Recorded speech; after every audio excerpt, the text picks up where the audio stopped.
My wife kept pressuring me to swap partners with her best friend until I agreed. Natalie had been bringing it up for months, joking about how boring our marriage had become after 8 years, how her friend Bridget and her husband Cole had this amazing arrangement, how we should be more adventurous. I kept saying no, not our thing, not interested. But Natalie had this way of making me feel like I was the problem, like I was holding us back from something that could save our marriage. Eventually, I got tired of being the villain in our arguments, so I said yes. The four of us met at their place on a Saturday night. Wine, dim lighting, awkward small talk. Cole was confident in a way that made me uncomfortable. He kept looking at Natalie like he'd already decided how the night would end. Bridget seemed nervous, playing with her wedding ring, barely making eye contact. Around 10 p.m., Natalie stood up and took Cole's hand. She looked at me with this expression I'd never seen before. Excited, alive. Then they disappeared upstairs. Bridget and I sat in painful silence for what felt like hours, but was probably 15 minutes. She finally whispered that she didn't actually want to do this, that Cole had pressured her the same way Natalie had pressured me. We spent the next 2 hours talking, comparing notes, realizing we'd both been manipulated.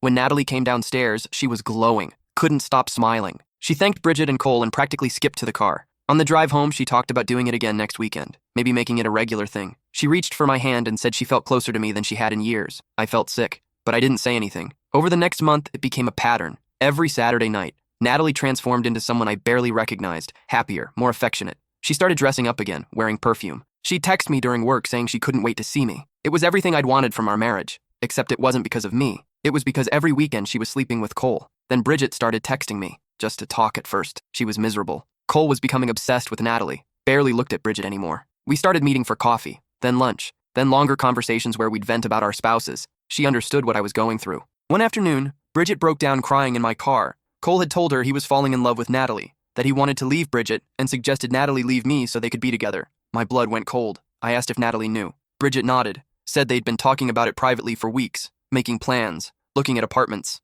I drove home shaking. Natalie was in the kitchen making dinner, humming to herself. I asked her directly if she was planning to leave me for Cole. She froze, turned around slowly. The look on her face wasn't guilt. It was annoyance, like I'd ruined a surprise. She said she'd been waiting for the right time to tell me, that she'd found real passion with Cole, that our marriage had been dead for years. I asked about the last month, the affection, the texts, the intimacy. She laughed, said it was guilt, pity, her way of softening the blow before she left. I stood there watching the woman I'd been married to for 8 years tell me she'd been falling for Cole since we started swapping, that agreeing to this had been her way of test driving her next relationship. That's when Bridget called. Her voice was panicked. Cole had just served her with divorce papers. I looked at Natalie, who was watching me with cold eyes, her phone lighting up with a text from Cole. She didn't even try to hide it. Instead, she smiled and said something that made my entire world collapse. The apartment we're looking at has 3 bedrooms, one for us, one for an office, and one for the baby. My knees actually buckled. I grabbed the counter to keep from falling. What baby? She touched her stomach. Not showing yet, but the gesture was deliberate, cruel. I'm 8 weeks along. Cole's the father. I made sure of it. Stopped taking my birth control the week before our first swap. The room spun. We'd been trying for a baby for 2 years. 2 years of negative tests and her tears and doctor appointments. She'd blamed it on stress, on my low sperm count. The specialist had put me on supplements. I'd changed my diet, given up alcohol, all while she was planning this. You've known for how long? 3 weeks. I wanted to be sure before I told Cole. He's thrilled, by the way. He's always wanted kids. Bridget couldn't give him any. She said it like it was a fun fact. Like she hadn't just demolished 2 marriages and was carrying another man's child while still wearing my ring. My phone rang. Bridget again. I answered, still staring at Natalie. Did you know? Bridget was sobbing. Did you know she was pregnant? I just found out. He told me tonight. Said he wants to start fresh with her. Build a real family. Like our 6 years together meant nothing. Natalie was watching me. That same cold smile. She picked up her phone, typed something, then set it down. I need to pack, she said. Cole's picking me up in an hour. I'm staying with him until the divorce is finalized. You're leaving tonight? Why wait? It's over. Has been for months.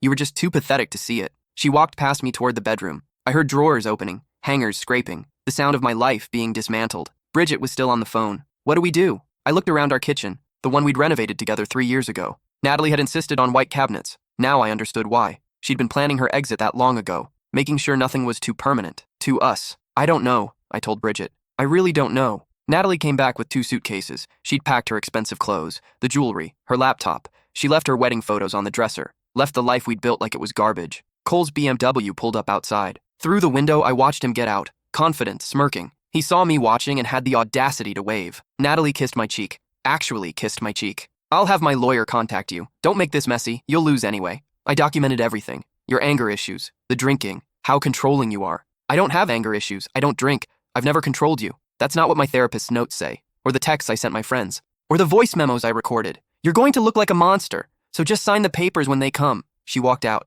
Cole took her bags, put his hand on her lower back. Possessive. They drove away. I stood in the doorway until Bridget's car pulled up 20 minutes later. She looked as destroyed as I felt. Mascara down her face, still in her work clothes from that morning. We sat on my couch in silence. Two people whose spouses had just blown up their lives for each other. He took everything, she finally said. Joint accounts emptied this morning. He had a storage unit I didn't know about. Moved half our furniture there yesterday while I was at work.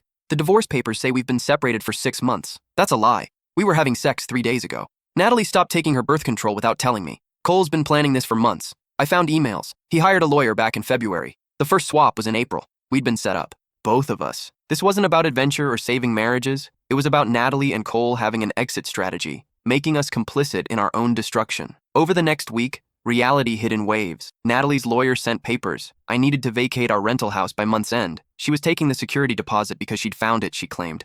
The car we shared? Hers, apparently. Her name was on the title. I'd been making the payments for 3 years, but legally I had nothing. My lawyer looked at Natalie's documentation and whistled low. She had texts to friends spanning months talking about my verbal abuse, screenshots of arguments where I'd said angry things, voice recordings from our fights where she'd push and push until I snapped, then captured just my explosion, journal entries about how scared she was of me. None of it was real, but all of it looked convincing. She's building a case for full custody if you try to claim the baby, my lawyer said. It's not my baby. Can you prove that? I couldn't. Not until after it was born. And even then, what? I'd prove my wife got pregnant by her affair partner during sanctioned swapping? That I'd agreed to this arrangement? That made me look like either a doormat or someone who'd agreed to an open marriage then tried to take it back. Bridget was facing worse. Cole had documented her drinking. She'd have a glass of wine most nights after work. Normal. But he had photos of empty bottles, texts claiming she was drunk and violent, a police report from a domestic call where they'd both been drinking and argued. No charges filed, but the report existed. His lawyer was painting her as an unstable alcoholic.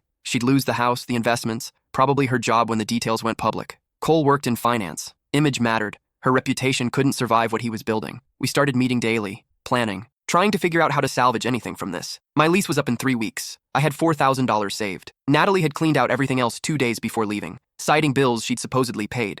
Bridget had even less. Cole had taken $62,000 from their joint account. Her lawyer said getting it back would take months, maybe years. Move in with me, Bridget said one night. We were sitting in her living room. Half the furniture was gone. Cole had come while she was at work and taken his selections. The house is paid off. My inheritance from my grandmother. He can't touch it. Stay in the guest room. We'll split bills until this settles. It made sense financially. Also felt like the worst idea possible. People will talk. People are already talking. Cole's been spreading rumors that we were having an affair. That's why he and Natalie got together. They were just responding to our betrayal. That's insane. That's their story. And it's working. Natalie posted on social media yesterday some cryptic thing about finding love in unexpected places and deserving happiness. Comments are full of support. People congratulating her. She's the victim now. I checked my own social media. Hadn't looked in days. Natalie had already changed her status. Posted photos of her and Cole looking happy. The posts were public, visible even to people she'd blocked or unfriended. Posted quotes about toxic relationships and new beginnings. Our mutual friends were commenting hearts and flames, telling her she deserved better. 3 people had unfriended me.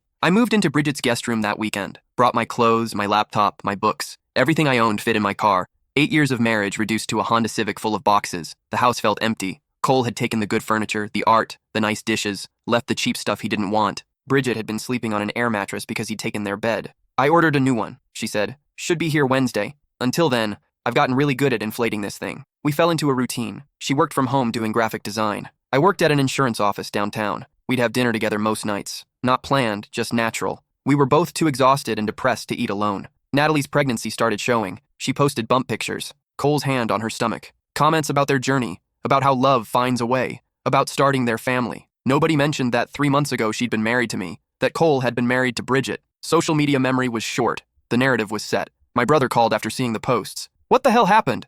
I gave him the version that didn't make me sound pathetic. Left out the swapping. Said we'd grown apart. She'd met someone else. Standard divorce stuff. She's pregnant? Not mine. Silence on his end. Then, you okay? I wasn't, but saying that felt weak. I'm managing. Mom's asking questions. She saw the posts. She's upset. My mother had loved Natalie. They'd gone shopping together. Had lunch monthly. This would destroy her. Tell her I'll call her soon. I didn't call. Couldn't face explaining this to my mother. How I'd agreed to swap partners. How my wife had planned this. How I'd lost everything. Bridget's divorce moved faster than mine. Cole wanted it done quickly so he could marry Natalie before the baby came. His lawyer pushed hard. Bridget's lawyer pushed back. They settled on splitting things 50-50, which sounds fair until you realize Cole had hidden money, moved investments, created debts in Bridget's name that she'd have to pay off. She got the house and $35,000. He got everything else.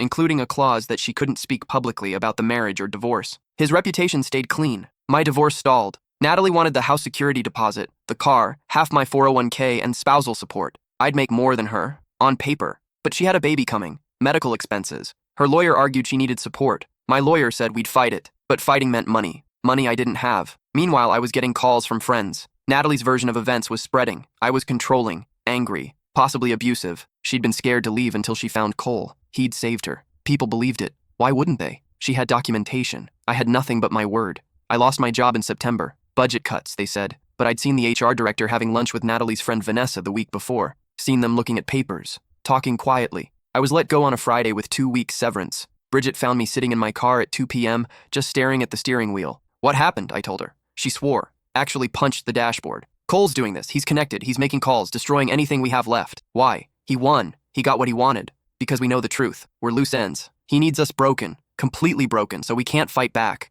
We were losing. Systematically. Every aspect of our lives was collapsing. I stopped paying my lawyer. Couldn't afford it anymore. Natalie's lawyer got a default judgment on the car and the security deposit. I had 30 days to make first payment on spousal support or face court. I had no job, no savings, no way to pay. My mother called, finally tracked me down through my brother. Why didn't you tell me what was happening? Because it's humiliating. She's saying terrible things about you. Your father and I are defending you, but people are listening to her. They believe her. I know. Is any of it true? Were you controlling? Did you hurt her? The fact that she asked destroyed something in me. No, none of it's true. Then fight this. Don't let her win. With what? I wanted to scream. Fight with what? Instead I said, I'm trying. Bridget got a job offer in November. Good job. Marketing director for a tech startup. Salary that would change everything. She'd be able to fight Cole properly. Rebuild. The offer was rescinded 3 days later. No explanation. Just a brief email saying they'd gone another direction. She called the CEO directly. Got voicemail. Called HR. Same. Finally reached her would-be supervisor who told her, off the record, they'd received concerning information about her.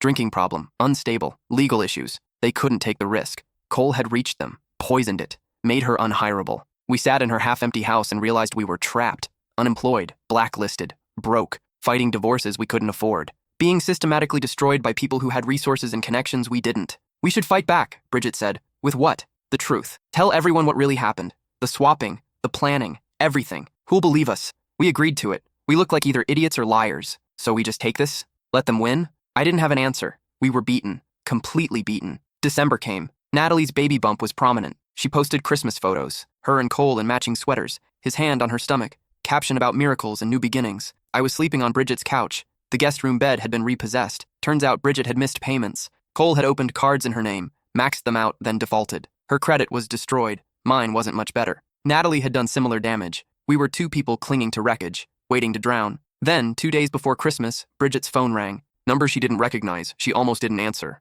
Hello? I watched her face change. Confusion. Then shock. Then something I hadn't seen in months. Hope. Are you serious? No, I understand. Yes, I'll be there. Thank you. Thank you so much. She hung up, looked at me. That was a lawyer. A woman named Patricia Hammond. She specializes in fraud and coercion cases. She said she's been watching our situation. She wants to help us. How did she even know about us? She wouldn't say. Just that she's interested and wants to meet. Tomorrow. Her office. It felt wrong. Too convenient. But we had nothing to lose. We drove to Patricia's office the next morning. Downtown high-rise. Expensive furniture. Wall of law degrees and case victories. Patricia was in her 50s. Sharp suit. Sharper eyes. She shook our hands and got straight to it. I've been watching your divorces. Natalie and Cole made mistakes. Big ones. I can prove fraud, coercion, financial abuse. But I need your cooperation. Total cooperation. And I need you to trust me when I say this is going to get worse before it gets better. How did you find us? Bridget asked. Cole's second ex-wife reached out to me. She's been tracking his pattern for years. Saw the court filings. Knew he was doing it again. She sent me everything I needed to build a case.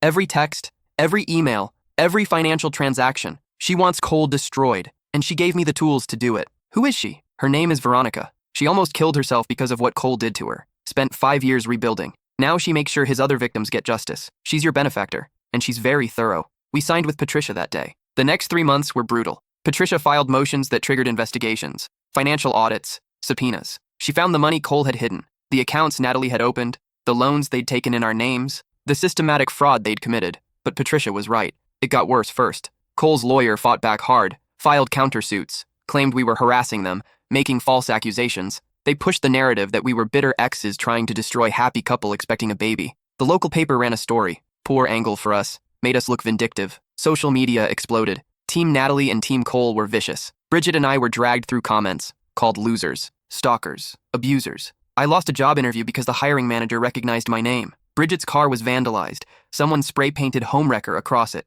We reported it. Police did nothing. My mother called crying. Someone had sent her screenshots of posts about me, asked if she knew what kind of son she'd raised. She was humiliated. My father stopped taking my calls. We were pariahs, completely isolated. The only people who stood by us were Patricia and Veronica, who sent encouraging messages through Patricia, but remained otherwise anonymous. Our benefactor who'd given us a weapon but stayed hidden. Then, in January, cracks started showing. Cole's employer launched an internal investigation. Someone had reported financial irregularities, missing client funds, unauthorized transactions. Cole was suspended pending review. Natalie's pregnancy hit complications. Nothing serious, but enough to stress her. She posted less. The happy photos stopped. She looked tired, worried. The baby was due in early February. Patricia kept pushing, found witnesses, people who'd worked with Cole, business partners who'd been burned. A pattern emerged. Cole was a con artist, had been for years. Married women with money or assets, bled them dry, moved on. Bridget wasn't his first victim. She was his fourth. His second wife, Veronica, had reached out to Patricia, then his first. Both had similar stories. Manipulation, financial abuse. He'd left them destroyed.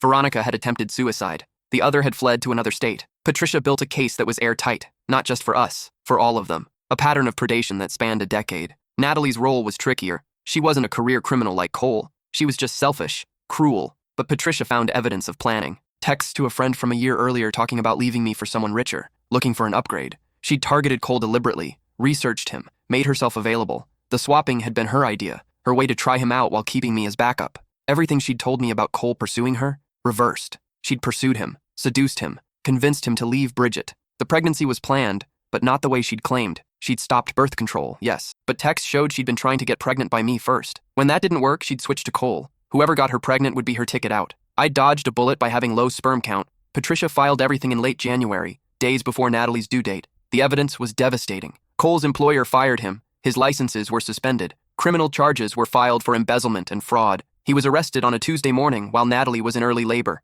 Made local news. His mugshot was everywhere. Natalie gave birth alone. A boy. Healthy. Small, but perfect. Cole's parents had filed for custody the moment Cole was arrested. Emergency proceedings pushed through during the final weeks of her pregnancy. They'd been building their case quietly, documenting everything. Natalie's instability, her lack of resources, Cole's criminal behavior. They wanted their grandchild protected from both parents. The hospital social worker got involved. Child Protective Services. Within 48 hours of the birth, temporary custody went to Cole's parents pending a full hearing. Natalie held her son for 3 hours total before they took him. Her social media went dark. The supportive comments turned vicious. People who defended her now felt betrayed, used. Her friends abandoned her. Her family stopped taking her calls. She was alone in a hospital room, empty-armed, destroyed. I should have felt satisfaction, vindication. Instead, I felt empty. This wasn't justice. This was mutual destruction. We'd all lost, some more than others, but nobody won. Bridget felt different. She watched Cole's arrest on TV and cried, not from sadness, from relief. Years of being gaslit,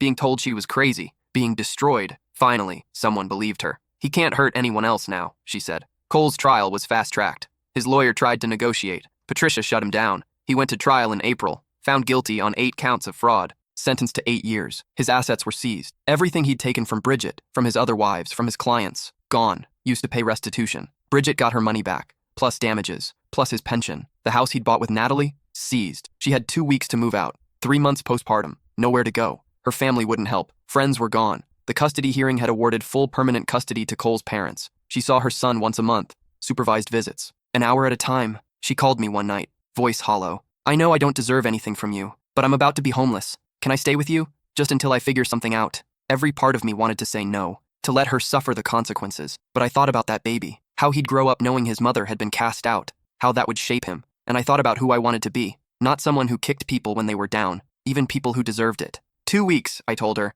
That's it. She moved into Bridget's house the next day. 1 room, her things in boxes. She was subdued, broken, the confidence and cruelty gone. She looked like what she was, a woman who destroyed her life chasing something shiny and discovered it was just chrome over rust. Bridget wanted her gone immediately. I convinced her to wait. After 2 weeks, Natalie would leave. We'd never see her again. Those 2 weeks were surreal. Natalie barely left her room. Came out for food. Spoke only when necessary. Bridget and I pretended she didn't exist. We'd rebuilt our lives slowly. I'd found work doing freelance insurance consulting. Bridget had started her own design firm. We were surviving, even thriving in small ways. Natalie's presence was a ghost, a reminder of everything that had happened, but also proof we'd survived. We were standing. She was broken. She left after 2 weeks, moved in with a former coworker who pitied her. I heard later she was working retail, living in a studio apartment, visiting her son once a month under supervision. The life she'd destroyed mine to escape had swallowed her too. My divorce finalized in June. No spousal support, no assets to divide, just papers saying we were done. I signed them in Patricia's office, felt nothing.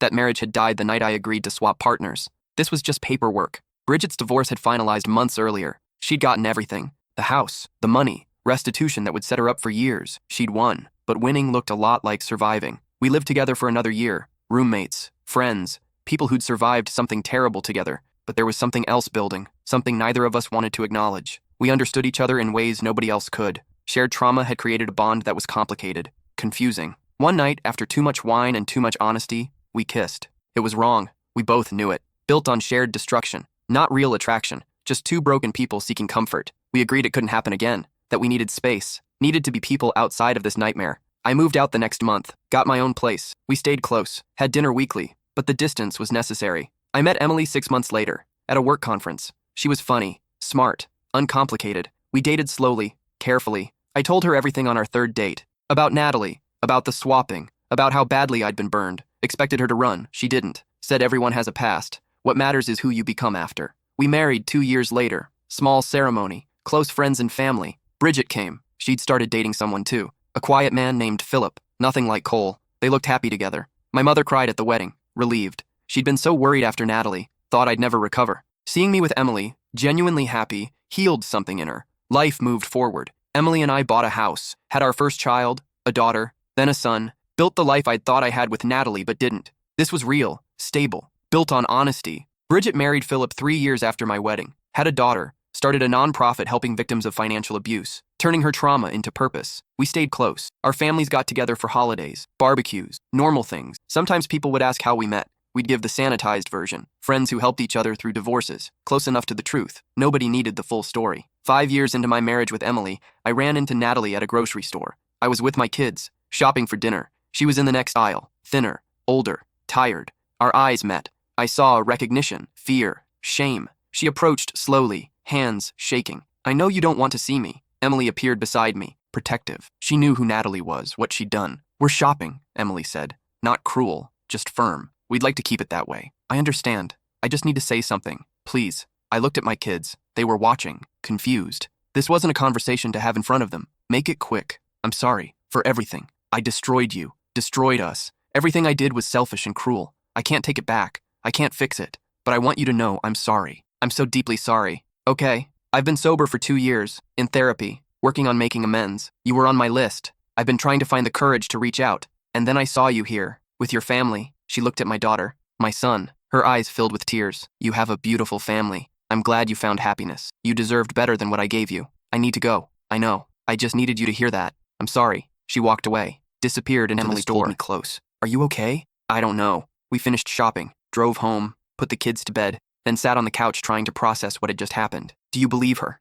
Emily asked. That she's sorry? Maybe? That she's changed? I don't know. Sorry doesn't fix anything. No, it doesn't. But maybe it's enough that she knows what she did, that she's living with it. That's more accountability than I expected. Emily nodded. We sat in silence. After all these years, Natalie was just a broken person trying to rebuild. Not a villain, not a monster. Just human who'd made catastrophic choices and was living with the consequences. I never told Bridget about seeing Natalie. She'd moved past all of it, built something real. She didn't need those ghosts coming back. Cole served 5 years before being released on parole. Good behavior. Some technicality with his sentencing. When I heard, I expected to feel anger, fear. Instead, I felt nothing. He was just someone who used to matter. Didn't anymore. Bridget called when she found out. Her voice was tight. Did you hear? I heard. How are you? Fine. He's not our problem anymore. He's someone's problem. That's not on us. We survived. We rebuilt. That's enough. She was quiet. Then, you're right. I just needed to hear someone say it. We're okay, Bridget. We're actually okay. 10 years after everything exploded,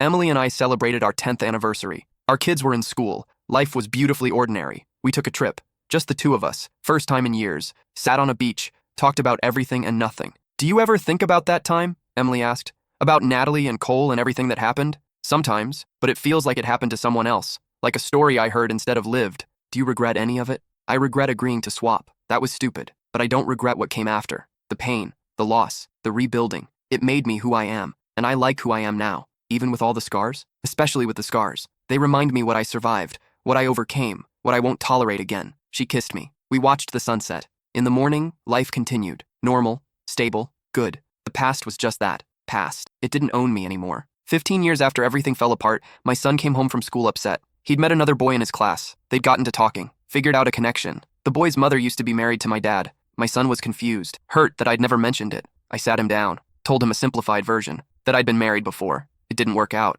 His classmate existed from that marriage, but was raised by his father's family. My son asked if I was sad about it. No, because that marriage ending brought me to your mom, and you and your sister. I wouldn't change that for anything. Are they happy? His family? I thought about Cole, about Natalie, about the wreckage they'd both become and rebuilt from. I hope so. Everyone deserves a chance at happiness, even people who've made terrible mistakes. You're a good person, Dad. I try to be. That's all anyone can do. Try to be better than yesterday. He hugged me, went back to his homework, and I sat there thinking about how far I'd come. From the night I agreed to something I knew was wrong, to this moment, stable, happy, whole. The scars were still there, always would be, but they didn't hurt anymore. They were just part of my story, the chapter that taught me what love wasn't, so I could recognize what it was when it finally showed up. Bridget and I stayed close over the years. Our families grew together. Her daughter and my daughter became best friends. We'd host joint birthday parties, holiday dinners, normal things that felt earned. We'd survive something terrible together. That bond never broke. I ran into Cole once more after his release. 3 years after he got out,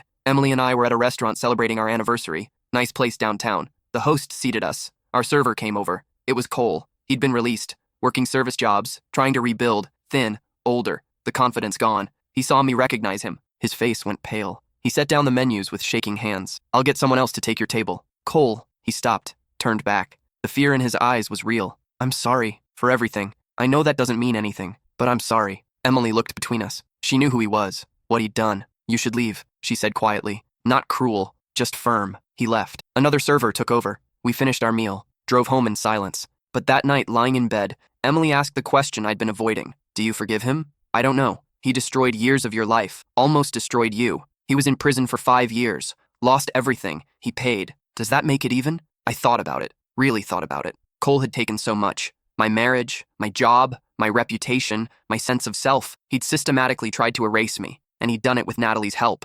They'd been a team, united in destruction. But he'd lost, too. His freedom, his career, his marriage to Natalie, his son's first 5 years. Everything he'd thought he was building had collapsed. And now he was serving wine to people who might recognize him, might know what he'd done, living with that humiliation daily. I don't forgive him, I finally said, but I don't hate him either. He's just sad now, and that's punishment enough. Emily rolled toward me, put her hand on my chest. You're a better person than me. I'd have spit in his face. I laughed. She would have too. Emily was protective, fierce. Everything Natalie had pretended to be but wasn't. The next day, I told Bridget about seeing Cole. She went quiet on the phone. He's out? Has been for 3 years, apparently. Where's he living? I don't know. Didn't ask. Do his victims know? Do his ex-wives know? I don't know, Bridget. I just saw him at a restaurant. I'm telling you because I thought you should know. Not because I think you need to do anything about it. Veronica has a right to know. She almost killed herself because of him. Then tell her. But leave me out of it. I'm done with this. With him. With all of it. Easy for you to say. You moved on. Found Emily. Had kids. Some of us are still dealing with what he did.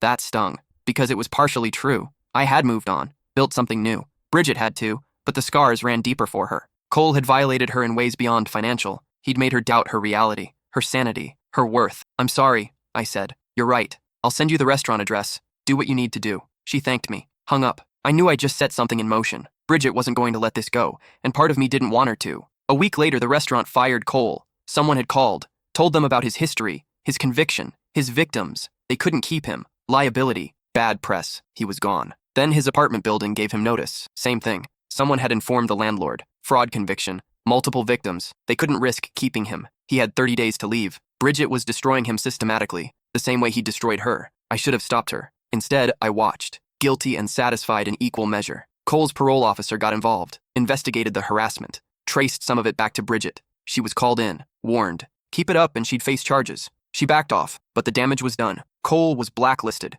unhireable. No landlord would rent to him. He ended up in a halfway house, then a shelter. I saw him again 3 months after the restaurant. Emily and I were leaving a movie theater. He was outside on a bench, looked homeless, holding a sign, asking for change, dirty, defeated, completely broken. Emily saw him too, pulled me past quickly, didn't want me to engage, but I stopped, walked back, dropped a 20 in his cup. He looked up, recognition, confusion, then shame. Why? He asked. Because everyone deserves to eat. I don't deserve your pity. It's not pity. It's me being done with hating you. Take the money, get food, get help. I don't care which, but stop being this. I walked away. Emily was furious. You gave him money? $20 isn't going to save him, but maybe it'll get him through today. He doesn't deserve to get through today. He deserves everything that's happening to him. Maybe, but I'm not the one who decides that. Bridget's punishing him. The system punished him. I'm just trying to be someone who doesn't carry this anymore. She softened, took my hand, understood even if she didn't agree. Bridget found out I'd given Cole money. She called me furious. Are you kidding me? After everything he did? It was $20, Bridget. It's the principle. He deserves to suffer. He is suffering. He's homeless, broken.